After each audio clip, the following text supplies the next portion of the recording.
Hello.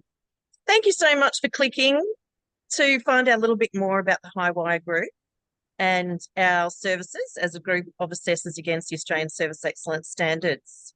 We have been around since 2009 and on the assessor panel since 2017. We are a group of women with our hearts in the community sector, and between us, we've assessed more than 150 organisations. We come from various specialties and interests. We've all worked as managers in the community services sector in organisations that provide support to women and children escaping family and domestic violence, young people who are homeless, Aboriginal community-controlled organisations, disability services, and even sustainability and education services. So we're a very diverse team, and we have found each other because of our deep connection with the community sector and the things that we have in common, but also the things that make us different become the strengths that we can offer to you as a team of assessors. We are located in Adelaide, in Sydney, in Newcastle, and on the mid-north coast of New South Wales. But we'll go anywhere. We're known to be the regional and remote sort of specialists, and so you will find us as north as Weipa and Wyndham, as west as Warburton, and even further into Western Australia, as south as Warburton, and everything in between. We even go to Canberra. There are some things that set us apart. There are some things that make us unique and different as a team of assessors. I'd like to tell you about those, and then we'll hear from the team about their top tips for your accreditation success. We come from a strengths-based capacity building perspective. That means we're doing everything we can in our assessor role to help you to get the most out of accreditation. We are culturally safe and trauma-informed in our practice, and we have all done training, and we've worked really hard to bring that to the way that we approach assessments, both with your team, with your partners, and with your clients. I said before, we've all worked as managers in the community services sector. We get it. We know that it's really hard. We know that accreditation is a big compliance burden, and we do everything we can to make it as easy as it can be. Accreditation is never easy, but we like to make it easier. We add lots and lots of value. So you get some free stuff from us. We are going to offer you information sessions for your board and for your staff to answer any questions about the assessment. We are going to offer to give you feedback on your evidence as you go through your self-assessment. We are going to invite you to our monthly webinars where we unpack the standards and we have guest speakers, and we generally support each other through the preparation phase for accreditation. Lots of people attend that. And we'll give you access to all of our resources. So if there's anything that you might need as a sample or a template or any guidance or advice at all, we're here for you. We want to make it nice and easy. We're very, very proud of the depth of our reporting. Yes, yes, it's a very detailed report that we give you back. But we really care about this report being the guidance that you need to focus your improvement effort between accreditation assessments. So what we like to do is highlight all of the strengths that you can leverage towards that. We like to highlight the gaps, but give you the best first step to address those gaps. So we write them in a way that they're easy to understand and interpret. And we'll give you lots and lots of continuous quality improvement suggestions that you could take or leave. And if you take them, they could be really helpful for you to strengthen those systems and processes over the next 3 years. Our clients tell us that we are fun, we are flexible, and we are friendly to work with. Now, doesn't that sound great? You have an assessor that's fun, flexible, and friendly, just to make it that much easier.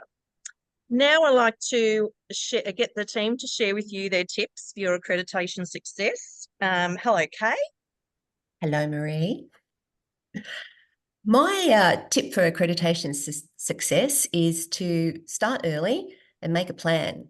And by that, I mean do a high-level self-assessment, first of all, on the BNG portal or using the workbook, and go through all of the questions first and make a quick decision on whether you've got evidence or whether you need to do some work.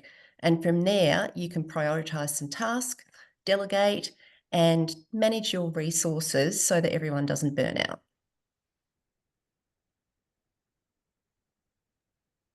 Thanks, Kay. Cheryl? Hello. Hi, everybody. My tip for the process for preparing for accreditation.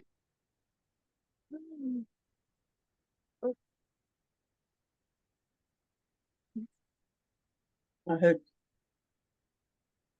That's my bad. You see, we're not perfect. I accidentally muted Cheryl then. Cheryl, would you mind to unmute yourself and start again, my lovely? Okay. Take two. Okay. See how fun we are? Yeah. Hi, everybody.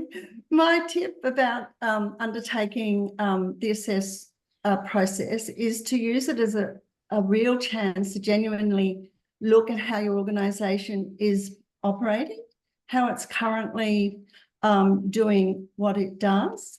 If you use the standards to check against what you do on a day-to-day basis, or check your systems and the services that you provide, you'll find that you start to get a bit of a view about the things that you do really well.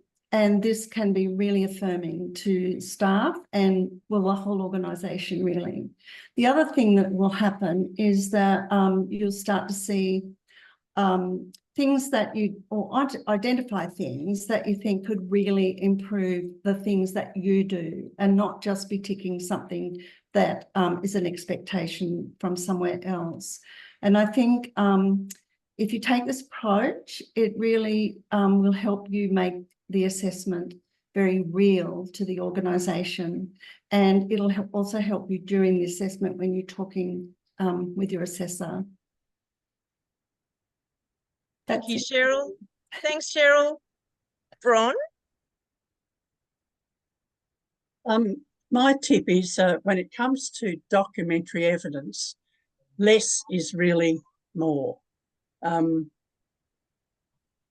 It's important to identify the key documents with reference to the standards and the indicators, and really 3 documents per indicator is, in most instances, plenty. Think carefully about how you will demonstrate that the policies and procedures that you've got in place actually affect your practice. In other words, we want to see evidence of that you do what you say you do in your policies and procedures. Stories and case studies are a really good way to achieve this and actually make it more interesting for the assessor. Thank you, Bron. Jill? Hi, everyone. My tip is to keep it manageable for the size and resources of your organisation. All Highwire assessors work with a diverse range of organisations and consider this during the assessment process. Try really hard to avoid putting new systems and documentation in place for the assessment that will be challenging for you to implement and maintain into the future. Lovely. Bring us home, Kylie. Hello, Marie. Hi, everyone. Well, my top tip is to try and keep your team as calm as possible. We know that accreditation is a really daunting process, but remember, it's a continuous improvement process. It's not a test. So the best chance you have of success is fostering a sense of team participation and contribution, getting everyone to be involved in the process so that you get the most out of it, and then you set up really good foundations for the future. So try to keep ACEs alive in your meetings and your conversations with your staff, but in a way that makes sense to everyone in their roles. Thank you, my lovely team. I wish you all the best with your decision around choosing an assessor. We hope that you would think about choosing us. We would love to work with you, and think about engaging us early, because there's lots that we can do to support you on that journey. Goodbye, everyone. Bye.